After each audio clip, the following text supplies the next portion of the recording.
우리 인생을 살다 보면 공통적으로 후회하는 내용들이 있습니다. 그 내용 중에 하나가 조금만 더 참았으면 좋았을 걸, 조금만 더 참았으면 좋았을 걸, 기다리지 못해서 하는 안타까움과 아쉬움이 있습니다. 이거는 어린아이만 그런 것이 아니라 어른도 또 누구나 고백하는 내용입니다. 오늘 본문에 나오는 믿음의 조상 아브라함과 그의 아내 사라에게도 이런 내용이 나옵니다. 참 믿음이라는 게 항상 달려만 가면 얼마나 좋습니까? 13장에, 14장에, 15장에 등장하는 아브라함의 믿음은 참 멋있습니다. 올라가는 것밖에 없어요. 계속 올라가기만 합니다.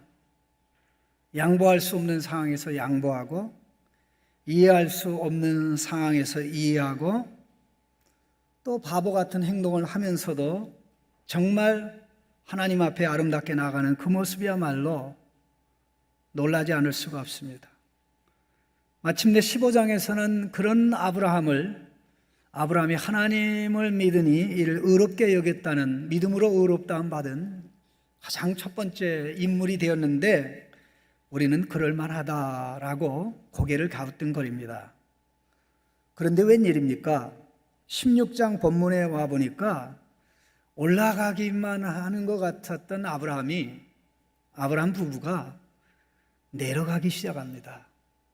내려가기 시작해요.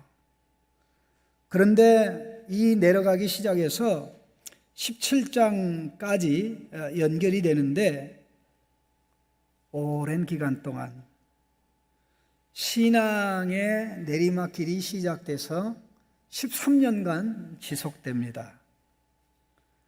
이게 바로 믿음으로 의롭다함 받은 아브라함의 모습입니다.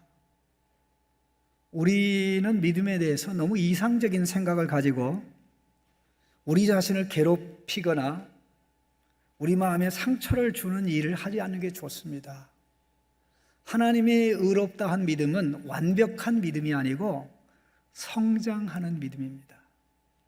의심과 싸워야 되고, 또 여러 가지 하나님 말씀대로 되지 않는 것으로 인해서 갈등하다가 하나님의 말씀을 택할 것인가, 세상의 방법을 택할 것인가 하다가 하나님 말씀 붙잡고, 또 오늘 본문 말씀에는 더 이상 하나님의 말씀을 잡을 수 없어서 세상의 방법을 택함으로 내리막길로 가는 일도 있습니다.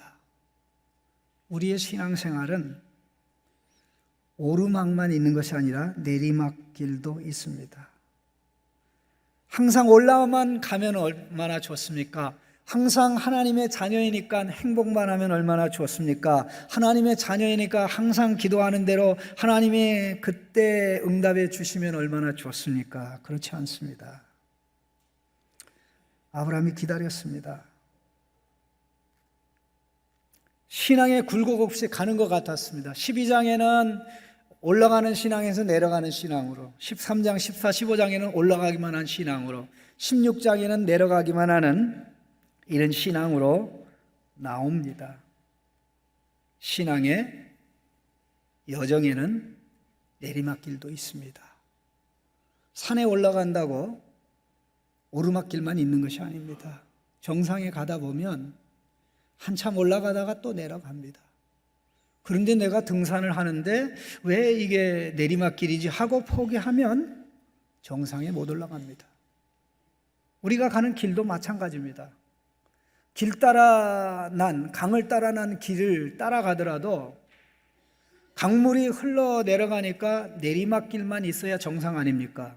그런데요, 오르막길도 있습니다. 내려간다고 항상 내려가는 게 아닙니다. 우리가 너무나 믿음을 이상적으로 생각해서 너무나 지나치게 완벽한 것을 하나님이 받으시고 완벽한 것만 하나님이 인정하신다라고 생각하면 우리 자신을 고통 가운데 빠뜨리는 것입니다. 오늘 16장 본문은 아브라함이 아내의 제안을 받아들이는 내용이 나옵니다. 그 아내의 제안은 여보, 하나님이 우리에게 자식을 준다고 그랬는데 벌써 10년이 지났어요. 우리가 애 얻을 가능성은 없어요.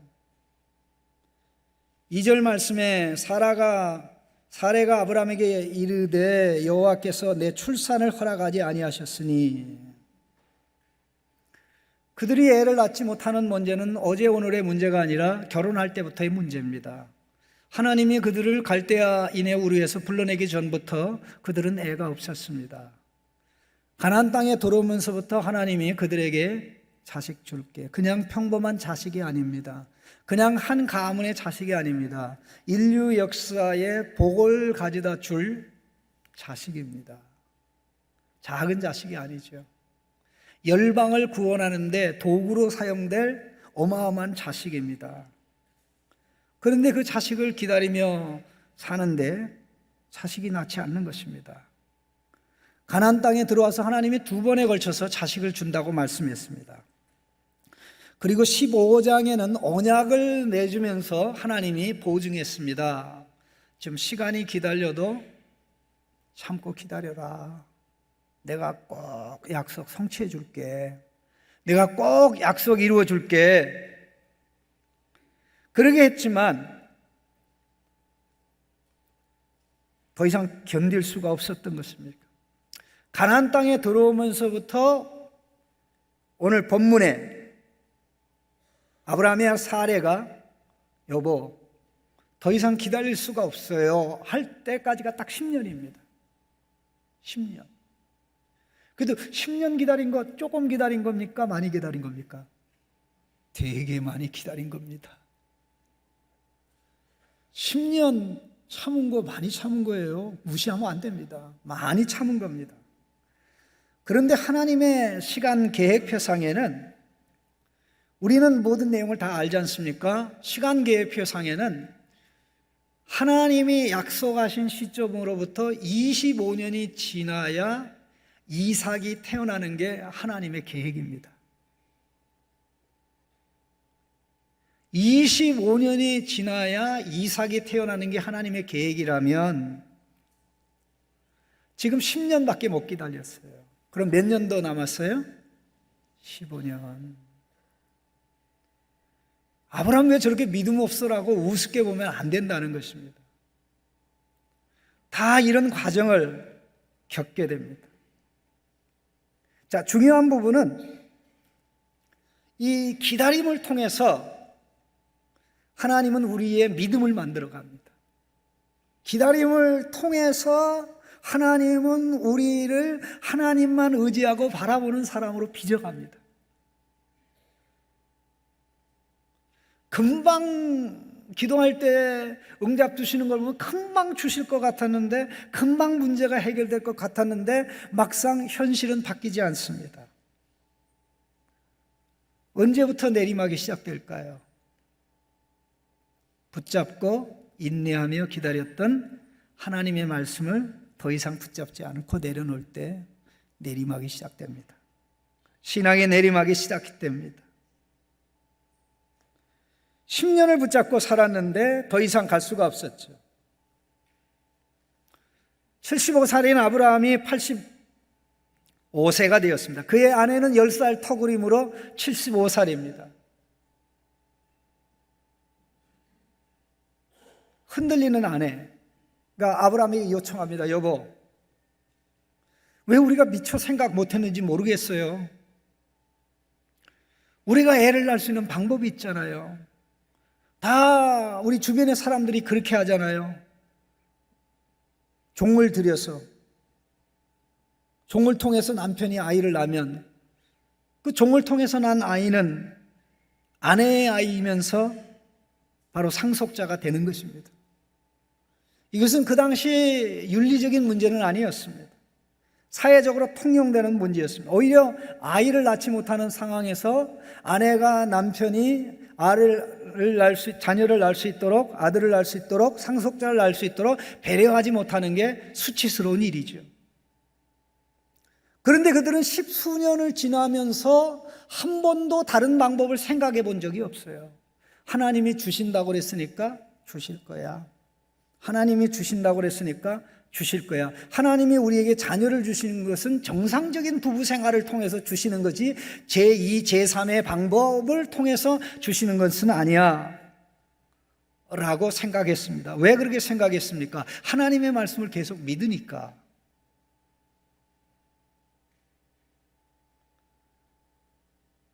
오랫동안 자녀를 낳지 못함에도 불구하고 15장의 내용에 보면 아브라함 마음속에는 다메섹의 엘리에셀이 저의 상속자가 될 것입니다 라고 아브라함이 생각했다는 것은 무엇입니까? 지금 아내가 본문에서 제안하는 여종을 통해 아들을 얻는 방법을 아브라함은 택하지 않았다는 거죠. 왜? 그게 믿음의 방법이 아니니까. 그게 믿음의 길이 아니니까 그랬다는 것입니다. 그런데 가만히 이 말씀을 보면 우리가 절대 잊어서는 안 되는 중요한 강조점이 있습니다. 16장 1절하고 3절에 보면 하갈이라는 사레의 여종이 애굽 출신의 여종이라는 것입니다. 애굽 사람. 1절 말씀에 한 여종이 있으니 애굽 사람이여 그 이름은 하갈이라. 3절에도 아브라함의 사례가 그 여종 애굽 사람 하갈을 데려다 준 때는 이렇게 나옵니다. 그럼 언제부터 아브라함의 아내 사라에게 여종 하갈이 있었습니까? 애굽에 내려가면서부터 이 여종이 생긴 겁니다. 애굽 사람 중에 하나를 노비로 샀을 가능성보다는 사레가 바로의 후궁이 됐을 때 사레를 보살피기 위해서 바로가 붙여준 여종일 가능성이 많습니다. 물론 후궁의 자리를 이제 잃고 나왔지만 그때 그 줬던 전립 모든 것들을 다 줬기 때문에 바로 거기에 포함된 바로 여종이 애굽 사람 하갈일 가능성이 많습니다. 자, 그럼 가만히 생각해 보시죠. 그럼 그들이 10년간의 세월 중에 하갈이 이 사레의 여종으로 있었던 기간은 상당히 깁니다. 애굽으로 내려간 시점이 가나안 땅에 들어온 지 1년으로 하면 9년이 되겠고 2년으로 하면 8년이 됩니다. 그러면 8년이라는 이 기간은 어떤 기간입니까? 언제든지 아이를 낳지 못하는 아브라함 부부가 이 여종을 통해서 아이를 낳을 수 있는 기간이죠. 근데 그거 안 봤다는 거예요. 왜 그거 안 봤습니까? 하나님 말씀을 꽉 잡고 있으니까. 하나님이 약속한 거 이루어 줄 거야. 하나님이 약속한 거 이루어 줄 거야. 그게 너무나 확실하고 분명했기 때문에 그 방법이 눈에 보이지 않았던 겁니다. 항상 그 방법은 항상 그 집에 9년 혹은 8년 계속 있었는데도 대안으로 들어오질 않았습니다. 다메섹 출신의 엘리에셀을 상속자로 이미 내정하고 있었던 것이 무엇입니까? 그게 자식을 얻지 못하는 경우에 차선책이라는 거죠. 그러니까 하갈을 통해서 자식을 얻을 생각은 꿈에도 하지 않았다. 왜 꿈에도 그 생각을 하지 않았을까요? 멍청해서? 생각이 짧아서? 그 당시에 사람들이 어떻게 하는지 잘 몰라서? 아닙니다. 하나님의 말씀, 하나님이 하신 너에게 자식을 줄 거야. 언약의 자식을 줄 거야. 너의 자식에게 가나안 땅을 줄 거야. 너 자식이 땅의 모래처럼 하늘의 별처럼 많아질 거야 하는 말씀을 믿었기 때문에 하갈이 8년 9년 같이 있어서도 대안이 되지 않았던 것입니다. 문제가 없어서 우리가 문제에 사로잡히는 것 아닙니다. 하나님의 말씀을 붙잡고 살다가요, 말씀이 이루어지지 않으니까 지쳐서 낙심하여 하나님의 말씀을 내려놓을 때 우리 주변의 대안이 우리를 사로잡는 것입니다. 우리를 붙잡는 것입니다. 사랑하는 성도 여러분, 혹시 하나님의 아직도 약속을 이루어지지 않아서 낙심하고 계십니까? 아직도 하나님의 약속을 이루지 않아서 나 더 이상 하나님 믿을 수 없어, 기다릴 수 없어, 그래서 대안을 찾고 계십니까? 하나님의 말씀을 강하게 잡을 때는 문제가 안 돼요. 고통도 질병도 아픔도 실패도 좌절도 문제가 안 됩니다. 그러나 하나님의 말씀을 내려놓을 때, 하나님의 말씀을 포기할 때, 하나님의 말씀의 유일한 대안이라는 것을 생각하지 않을 때, 내려놓을 때, 즉 믿음의 인내가 고갈될 때, 우리를 둘러싸고 있는 여러 가지 일들이 문제가 되고 우리에게 괴로움과 아픔과 좌절을 가져다 주는 것입니다.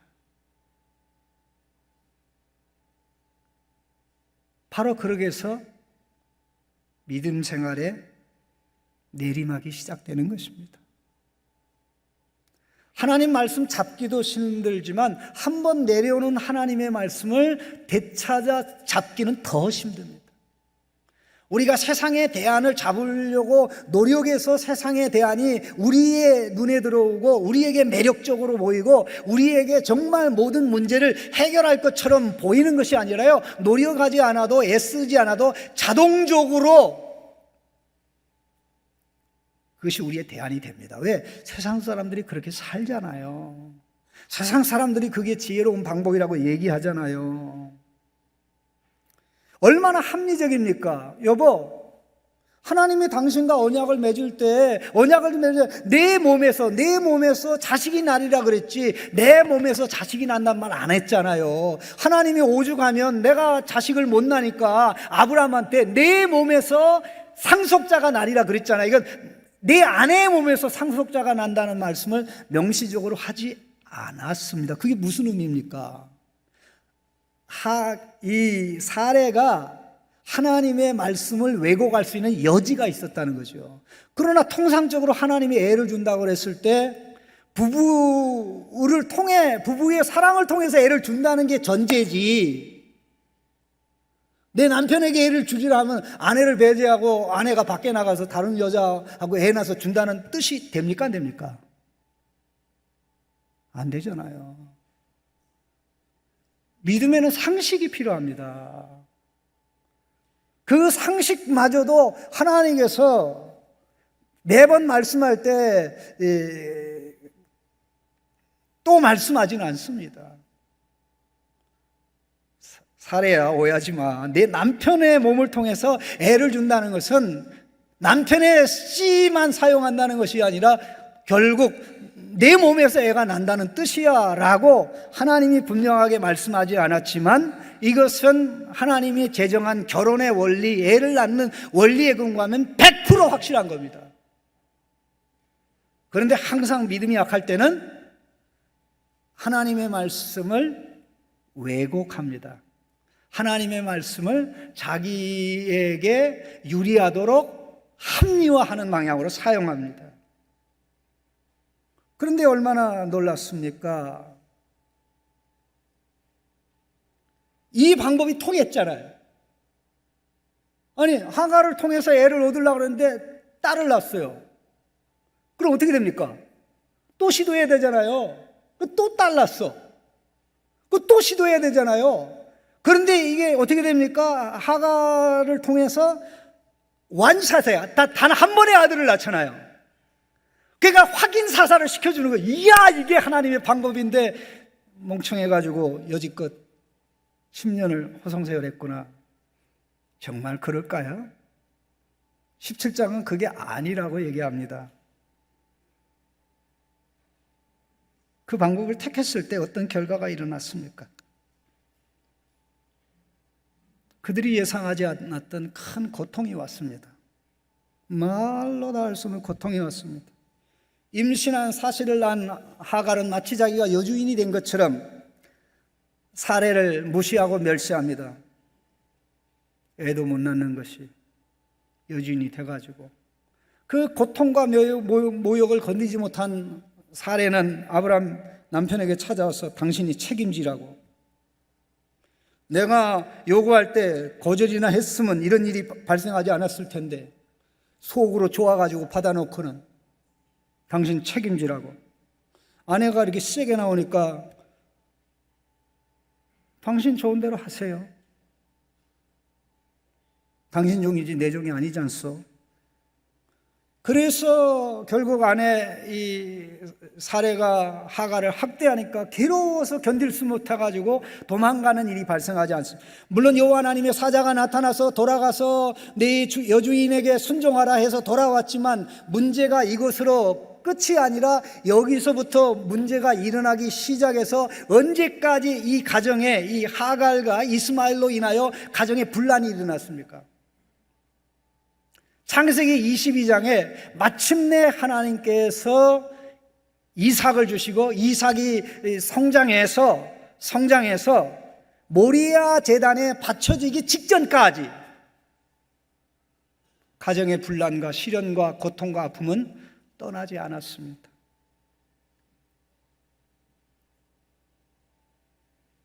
신앙의 길에 내리막길도 있습니다. 그러나 내가 올라가고 있는지 내려가고 있는지를 볼 수 있는 안목이 필요합니다. 언제부턴가 하나님의 말씀보다는 세상의 말이, 세상의 방법이 매력 있게 다가옵니다. 언제부턴가 믿음의 교제보다는 믿음과 관계없는 교제 속으로 빠져 들어가기도 합니다. 언제부턴가는 하나님 말씀이 차단되고 마음의 자리에 다른 생각이 자리 잡습니다. 내가 내리막길로 가는 것일 수도 있구나. 지혜로운 성도는 그렇게 생각할 것입니다. 물론 내리막길에 있다고 하나님 버리지 않습니다. 그러나 그 내리막길에서 당하는 고통과 아픔과 좌절을 보고 우리 아버지는 근심하시고 염려하시고 걱정하시고 네가 나를 의지하고 바라보면 기쁨이 되고 소망이 되고 힘이 될 텐데 안타깝구나. 네가 당하는 고통은 내가 너에게 주기를 원하는 고통이 아닌데 참 안타깝구나. 우리 주님이 그렇게 말씀하십니다. 가장 안타까운 것은 내리막길에 있으면서도 내리막길에 있는 사실을 모르고 사는 만큼, 그 모르고 사는 기간만큼 우리에게 고통이 있고 아픔이 있고 좌절이 있습니다. 그 내리막길에 가는 길을 중단시키고 올라가게 하실 수 있는 분은 우리 하나님밖에 없습니다. 우리 하나님밖에 없어요. 사랑하는 성도 여러분,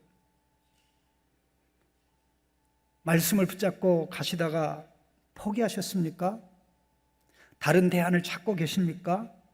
세상이 여러분에게 이 방법이 좋다고 유혹하여 거기에 끌려가십니까? 신앙의 내리막길로 가는 것일 수 있습니다. 하나님, 너에게 믿음의 인내가 필요하다. 믿음의 인내가 필요하다라고 말씀하시는 줄로 믿습니다. 예수님이 겟세마네 동산에서 체포될 무렵에 제자 중에 하나가 검을 빼서 체포하려는 사람의 종을 후려쳤습니다. 이때 예수님이 그만, 이것도 참자 그랬습니다. 히브리서 10장 36절에 너희에게 인내가 필요하면 너희가 하나님의 뜻을 행한 후에 약속하신 것을 받기 위함이라. 너희에게 인내가 필요하면 너희가 하나님의 뜻을 행한 후에 약속하신 것을 받기 위함이라. 우리는 하나님의 약속이 언제 이루어질지 모릅니다. 우리의 믿음이 하나님의 약속에 성취되는 기간을 앞당기지 못합니다. 성취하는 때와 시기는 하나님이 정해놓은 거고 우리는 끝까지 하나님이 하실 때까지 기다리며 나갈 때 하나님을 기다리면서 우리의 인격이 빚어지고 우리가 하나님을 의지하면서 그 약속을 받는 기쁨도 나중에 있겠지만 기다리는 과정에 하나님으로부터 받는 복은 어마어마하게 큽니다. 기쁨이 있습니다. 감격이 있습니다. 이래서 하나님이 나를 하나님 앞에서 기다리게 하셨구나. 이런 성도님들이 되어진다면 내리막길에 가서 비로소 아하, 내게 기쁨보다는 슬픔이 많구나. 즐거움보다는 고통이 많구나. 하나님, 나 하나님 쳐다보다가 다른 거 안 쳐다볼래요. 이런 깨달음, 깨우침. 신앙의 길에 내리막이 있는 거, 그거 잘못된 거 아닙니다. 내리막길 갈 수 있습니다. 그러나 거기서 깨달음이 있을 때 내리막길로 가는 것을 즐기지는 않을 것입니다. 내리막길에서 계속 내려가지는 않을 것입니다. 그 자리에서 돌이켜 하나님 붙잡고 하나님이 인도하는 대로 가겠습니다 하는 마음의 결단이 있을 것입니다. 그런 은혜가 우리 성도님들에게 있기를, 고통 중에 있는 성도님들에게 있기를 주님의 이름으로 축원합니다. 하나님 감사합니다. 신앙을 환상적으로 생각하지 않게 하여 주옵소서.